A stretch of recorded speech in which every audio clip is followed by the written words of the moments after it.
Hello मेरे साथियों, कैसे हो आप सब। मैं पवन शर्मा फिजिक्स गुरु में आप सभी का स्वागत करता हूं और आशा करता हूं आप एकदम स्वस्थ मस्त एकदम बिंदास होंगे और घर पर अच्छे से पढ़ाई कर रहे होंगे। तो चलिए आज की इस वीडियो में हम rank of matrix find out करना सीखेंगे बाय द एलिमेंट्री ट्रांसफॉर्मेशन। अब ये एलिमेंट्री ट्रांसफॉर्मेशन क्या है पहले उसे समझ लेते हैं, उसके बाद हम एक क्वेश्चन लेंगे, क्वेश्चन के थ्रू आपको समझाऊंगा कि रैंक कैसे फाइंड आउट करते हैं। तो चलिए मैंने आपको मेथड पहले लिख दिया लेकिन इसे समझा रहा हूं, आप इसे देख के घबराइएगा मत। क्वेश्चन आपको बहुत ही इजी वे में समझ में आने वाला है, इन्हीं को बताऊंगा कैसे हम ऑपरेशन लगाते हैं किसी मैट्रिक्स में। ठीक है, चलिए ये है एलिमेंट्री ऑपरेशन। कई बार तो बोला जाता है एलिमेंट्री ऑपरेशन या फिर क्या बोलते हैं elementary transformation of a matrix. अब ये क्या है, ये फर्स्ट सेकंड तीन मैंने नंबर लिखे हैं आपके सामने, तीन रोज लिखी हैं, इनका मतलब क्या है ये समझ लीजिए। कह रहा है the interchange of any row to row और कॉलम। तो जब हम किसी भी मैट्रिक्स का रो और कॉलम को चेंज करते हैं तो उस मैट्रिक्स में कोई डिफरेंस नहीं आता है। जो मैट्रिक्स का रैंक पहले आएगा उस चेंज करने के बाद भी मैट्रिक्स का रैंक वही रहने वाला है, कोई चेंज नहीं आता है। मैं कैसे बताऊं, जैसे अगर कोई आर आई रो है तो उसको हम इंटरचेंज कर सकते हैं आर जे से। ठीक है, क्लियर है, बताइए। ऐसे ही दूसरी है सेकंड है, समझ में या एग्जांपल लेके बता दूं, आप मुझे ये बता दीजिए। एग्जांपल लेके बताऊं, बोलिए बुक से, या फिर वैसे ही बता दूं, बोलो। देखो एग्जांपल ले लो, मैंने कोई एग्जांपल ले लिया, ए मैट्रिक्स, मैट्रिक्स लिख दी, कोई भी लिख दी, सपोज 1 2 3 0 -2 4 एंड 0 0 3। अगर मैंने कहा कि कोई भी रो को किसी भी रो से चेंज कर सकते हैं या किसी भी कॉलम को CI इंटरचेंज कर सकते हैं CJ से, मतलब किसी भी रो को किसी भी कॉलम से चेंज कर सकते हैं। मैंने कहा कि R1 इंटरचेंज कर दिया R2 से, ये R1 है और ये है क्या R2। अगर मैंने इन दोनों को क्या कर दिया, चेंज कर दिया, और चेंज करने पे मैट्रिक्स क्या बनेगी, 0 -2 4 1 2 3 0 0 3। क्लियर है कि नहीं है बताइए। तो अब जो इसकी रैंक आएगी, रैंक मैंने आपको बता दिया था ना किससे रिप्रेजेंट करते हैं रैंक को, रैंक ऑफ ए, ऐसे जो भी रैंक आएगी वो इसकी और इसकी रैंक सेम होगी, कोई भी चेंज नहीं होगा इंटरचेंज करने पे। चाहे रो को इंटरचेंज कर लूं चाहे कॉलम को इंटरचेंज कर लूं। सुन लीजिए कान खोल के, क्लियर है पहली लाइन। अब आ जाइए दूसरी लाइन पे। दूसरी लाइन क्या कहती है, the multiplication of the element of any row by any non zero number. कह रहा है कि यहां मैं यहां सामने लिख रहा हूं, यहां लिख रहा हूं मैं कि किसी भी रो को किसी भी नॉन जीरो नंबर मैंने मान लिया के से मल्टीप्लाई किया जाए तो उसकी रैंक पे कोई फर्क नहीं पड़ता है। जैसे मैं इरेज कर रहा हूं इस वाले एग्जांपल को, सपोज यहां लिख रहा हूं, जैसे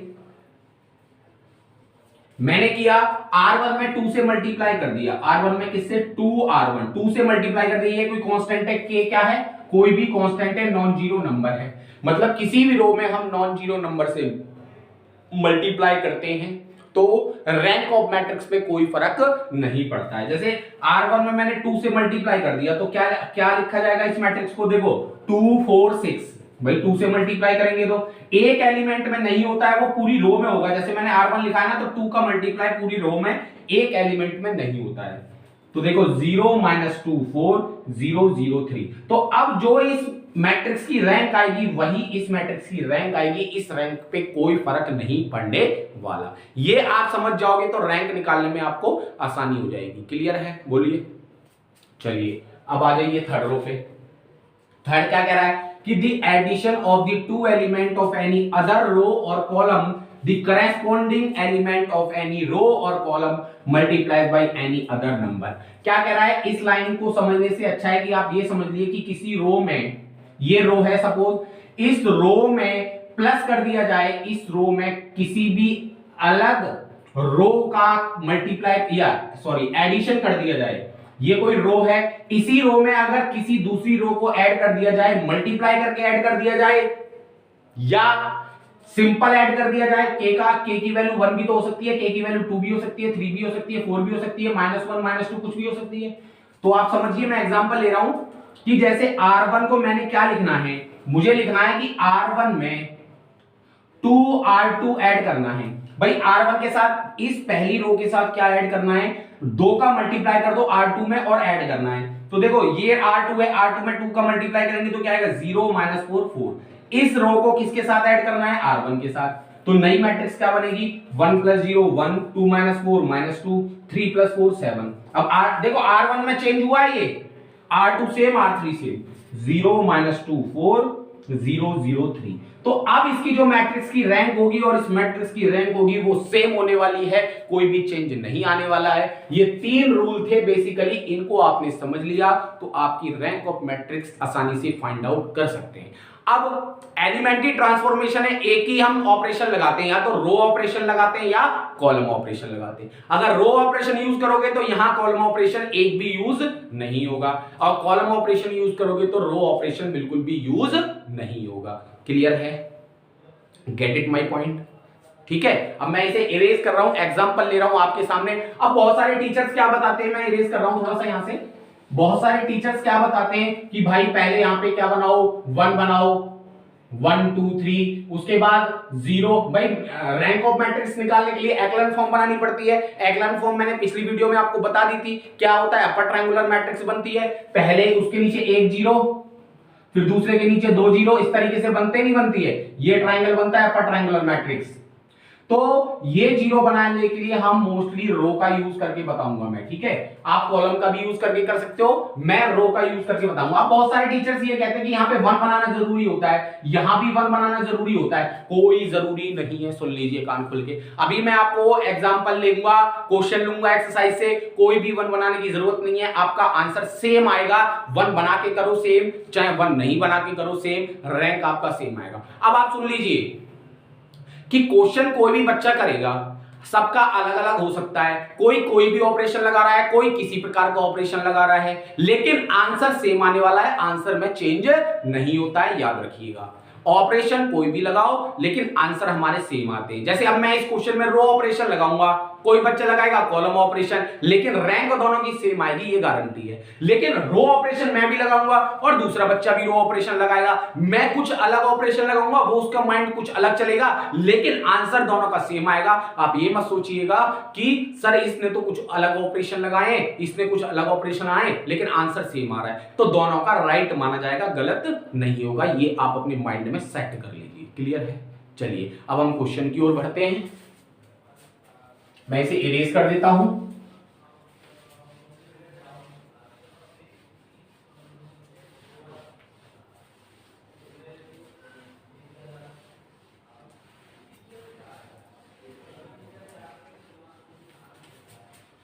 देखिए अब आते हैं क्वेश्चन पे।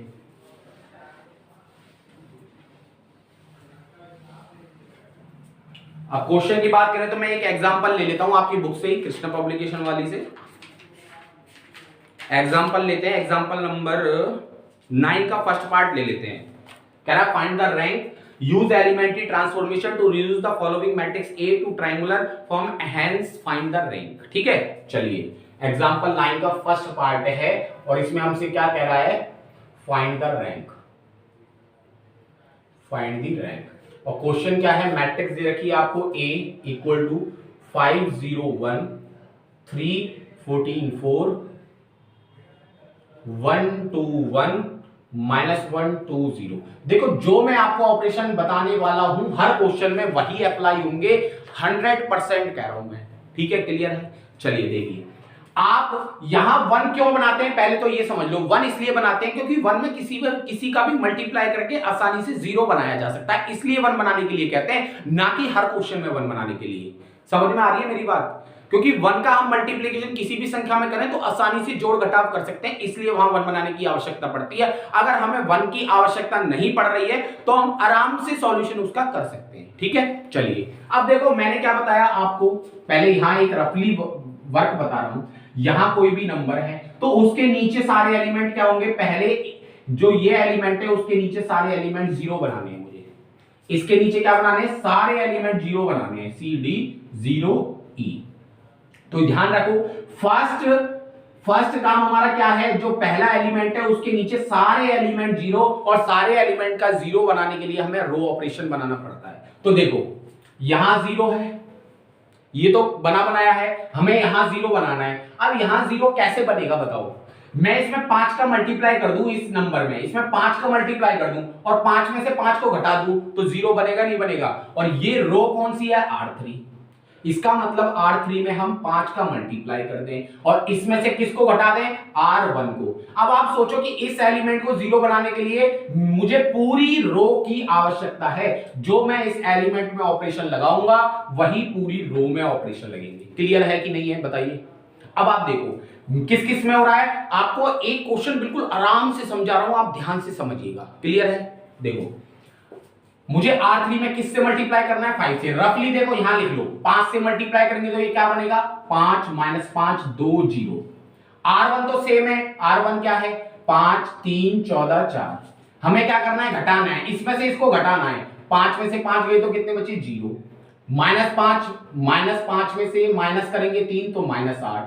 2 में से 14 घटाएंगे -12। 0 में से 4 घटाएंगे -4। तो सोचो, अब देखो जब हम रैंक लिखते तो यहां एक सिमिलरली का साइन लगाते हैं क्योंकि ये मैट्रिक्स इसके जैसी है, इसलिए इसको क्या लगा रहे हैं? Similarly sign. मैंने कहा ना, किसी भी रो में कोई ऑपरेशन लगाते हैं, चाहे मल्टीप्लिकेशन का, चाहे रो इंटरचेंज करने का, चाहे एडिशन का, उस मैट्रिक्स पे कोई फर्क नहीं पड़ता है। रैंक जिस मैट्रिक्स की पहले होगी वही मैट्रिक्स की रैंक बाद में भी होगी। तो इसलिए हम यहाँ पे सिमिलरली का साइन लगाते हैं कि ये मैट्रिक्स इसके ही सिमिलर है। तो पहली देखो हमने ऑपरेशन किसमें लगाया? R3 में। इसका मतलब R1 और R2 सेम है।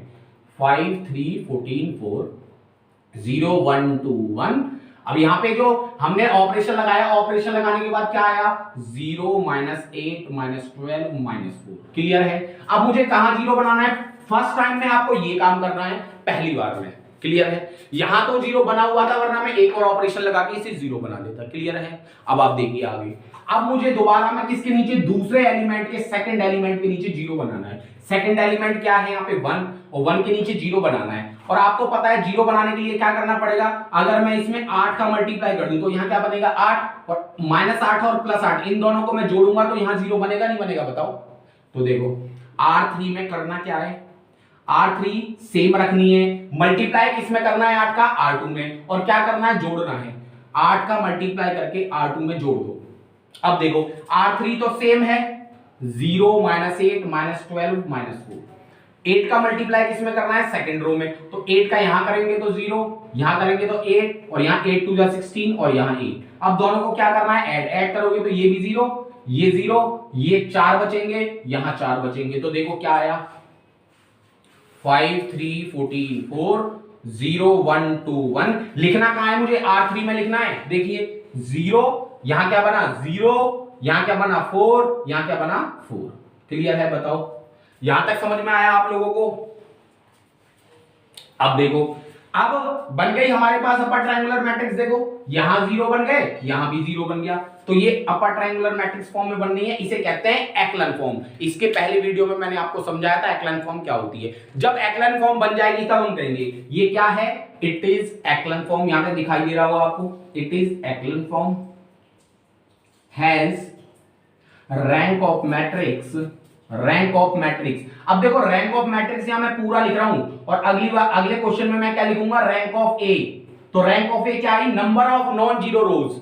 मैंने बताया था एक्लन फॉर्म में रैंक क्या होगी? Number of non zero rows. अब देखो कितनी है number of non zero rows? 1 2 3। Number of non zero rows, non zero rows. तो क्या हो गया? Rank of A equal to कितना आ गया? 3। भाई 3 रोज ऐसी हैं जो नॉन जीरो हैं, तो रैंक हमारी क्या हो गई? 3। अब मैंने आपको एग्जांपल लेके आपको प्रत्यक्ष में दिखा दिया कि यहां 1 बनाने की जरूरत नहीं है। जो टीचर्स बताते हैं सिर्फ अपनी सुविधा के लिए बताते हैं, क्योंकि 1 यहां पे बन जाएगा तो हमें किसी भी रो में किसी भी वैल्यू से मल्टीप्लाई करने पे आसानी हो जाती है। क्लियर है? Get it my point? अब अपना अगला क्वेश्चन देखिए। अब मैं एक्सरसाइज का क्वेश्चन लेके आपको समझाने वाला हूं। क्लियर है? चलिए आप स्क्रीनशॉट ले लो, मैं इसे रेज कर।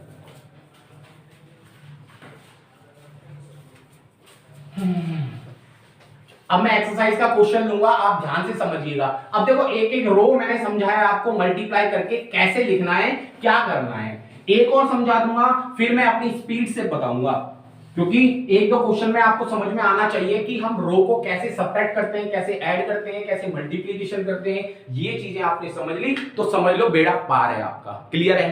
क्योंकि बच्चे कंफ्यूज कहां होते हैं, बस इसी में होते हैं, रो में कैसे मल्टीप्लिकेशन करना है, कैसे एडिशन करना है, इसी में बच्चे कंफ्यूज होते हैं, बाकी और कहीं मार नहीं खाते हैं। ठीक है, चलिए अब मैं एक्सरसाइज का एक क्वेश्चन ले रहा हूं, पहला ही।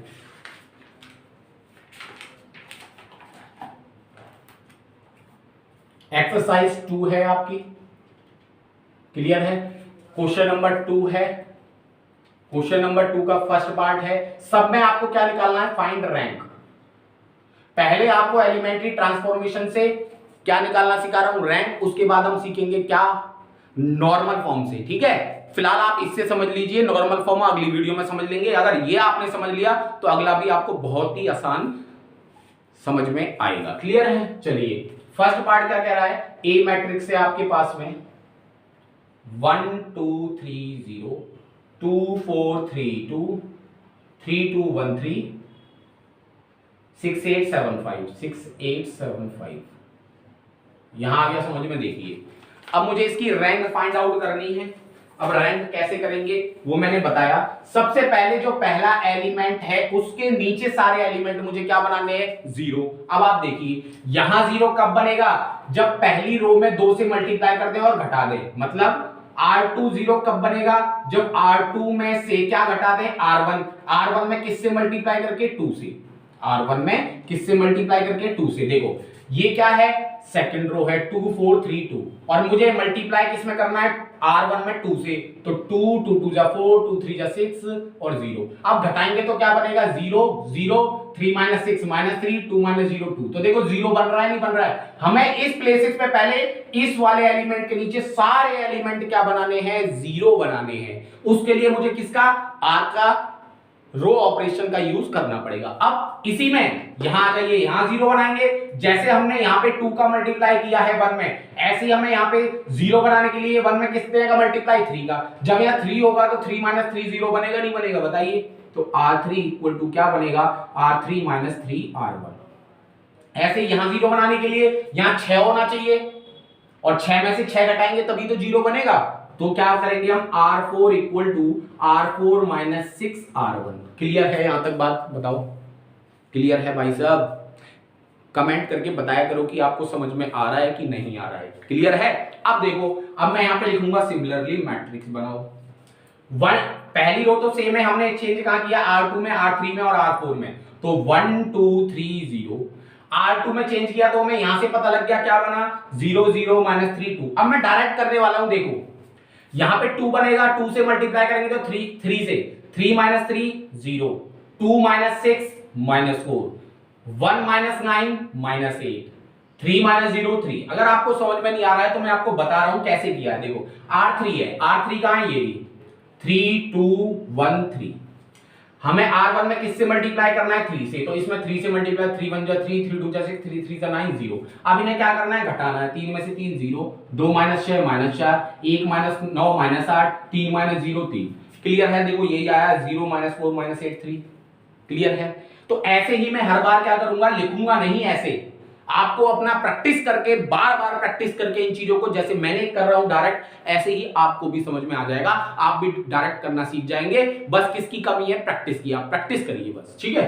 चलिए ऐसे ही 6 - 6 0, 8 - 12 -4, 7 - 18। भाई 6 से मल्टीप्लाई, 6 × 18, 7 में से 18 -11, 5 - 0 5। क्लियर है यहां तक, बताइए। अब देखिए, अब मुझे क्या करना है, देखो दूसरे सेकंड एलिमेंट यहां पे होना चाहिए। भाई हमें जो मैट्रिक्स फॉर्म बनानी है, एक्लन फॉर्म कैसे होती है, ए बी सी डी, ए के नीचे सारे एलिमेंट 0, फिर यहां पे कोई एलिमेंट होना चाहिए, यहां होना चाहिए, फिर उसके नीचे 0, फिर यहां पे एलिमेंट होना चाहिए। फर्स्ट रो में 1 0 2 0 फिर 3 0, ऐसे होना चाहिए। नहीं, अब यहां पे तो कोई एलिमेंट है ही नहीं, यहां पे तो 0 है। तो पहले हमें यहां पे एलिमेंट लाना पड़ेगा। अब एलिमेंट कैसे लाएंगे, इंटरचेंज कर लो, इसको इससे इंटरचेंज कर दो, R2 को R3 से इंटरचेंज कर दो। भाई इस रो को हमें यहां 2 0 चाहिए ना, बताओ। तो इस रो को इससे इंटरचेंज कर देंगे। यहां तक दिखाई दे जाएगा, मैं यही लिख रहा हूं, आपको दिखाई दे जाएगा यहां तक। 1230, मुझे R2 को और R3 से रिप्लेस करना है, तो R2 की जगह R3 पहुंच जाएगी और R3 की जगह R2, तो 0 -4 -8 3, 0 0 -3 2, और ये आ जाएगा आपका 0 -4 -11 5। दिखाई दे रहा होगा यहां तक आपको? नहीं दिखाई दे रहा, मुझे उधर ही लिखना पड़ेगा। चलिए मैं इधर लिख देता हूं। तो जब मैंने इंटरचेंज किया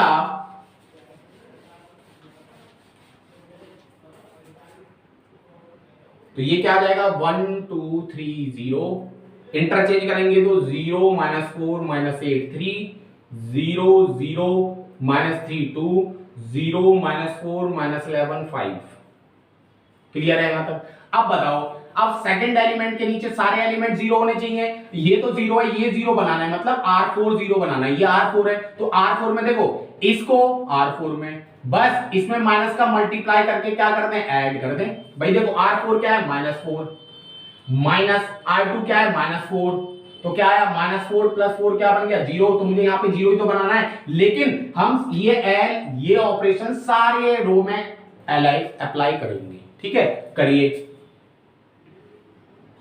1 2 3 0, 0 -4 -8 3, 0 0 -3 2, हमें किस में अप्लाई करना है, R4 में, तो देखो ये तो जीरो ही जाएगा, -4 + 4 0 हो गया, माइनस के 11 और प्लस का 8 में कितना बचा -3, और ये 5 -3 2। यहां तक समझ में आ गया? अब मुझे देखो पहली रो में 1 0, दूसरी रो में 2 0, तीसरी रो में 3 0, मतलब यहां भी जीरो बनना चाहिए। अब इस ये जीरो बनाने के लिए सेम इसको इसमें अगर माइनस करते हैं, मतलब R4 में क्या करते हैं हम, R4 माइनस, जैसे ये किया है R3, भाई देखो -3 माइनस R3 की क्या है -3, तो ये क्या आ गया -3 + 3 = क्या बन गया 0। क्लियर है? अब देखो यहां पे क्या बना 1 2 3 0, यहां तक दिखाई दे जाएगा आपको, 0 -4 -8 3, 0 0 -3 2, और ये क्या बन गया 0 0 -3 + 3 0, 2 -2 0। ये अब मैंने बताया था ना आपको कि नोट कर लेना, आप कोई भी रो कभी कभी पूर्णतः जीरो बन जाती है तो उसे जीरो बना देते हैं, वही केस आपके सामने आया है। क्लियर है? अब देखिए यहां देखिए आप, अब नंबर ऑफ इट इज क्या हो गई, इट इज एक्लन फॉर्म, एक्लन फॉर्म। हम क्या कहेंगे, रैंक ऑफ मैट्रिक्स क्या होती है, इधर लिख रहा हूं, रैंक ऑफ ए क्या होगी, number of non zero rows, number of, दिखाई दे रहा है यहां तक, नॉन जीरो रोज, तो क्या हो गई, कितनी हो गई, काउंट करो, देखो ये तो पूर्णतः जीरो है, 1 2 3, तो रैंक कितनी आ गई 3। Answer, that is answer. समझ में आया? ये ऑपरेशन लगाना आपने सीख लिया तो बच्चों गारंटेड मैं कह रहा हूं कि आपको ये क्वेश्चन सॉल्व करना आ जाएगा। ये ऑपरेशन भी मैंने आपको एक एक ऑपरेशन खोल खोल के बताया है, लिख लिख के बताया है कैसे सॉल्व करना है। क्लियर है? फिर भी अगर किसी को कोई समस्या आती है तो मैं आपके साथ हूं, आपके साथ खड़ा हूं, कभी भी किसी भी टाइम आप कमेंट करके बताइए मुझे कि सर यहां से समझ में नहीं आ रहा है, तो मैं आपके साथ हूं, जब भी कहोगे आप मैं तब भी समझाने के लिए तैयार हूं। बस आप मेहनत करिए, जो मेहनत करते हैं सफलता उन्हीं के हाथ में होती है। क्लियर है? चलिए मैं इरेज कर रहा हूं, आप स्क्रीनशॉट ले लो, फिर एक और क्वेश्चन बता देता हूं, उसके बाद आप करोगे सारे क्वेश्चन रैंक फाइंड आउट करने के। 2 क्वेश्चन करा दिए और करा देता हूं, ठीक है? चलिए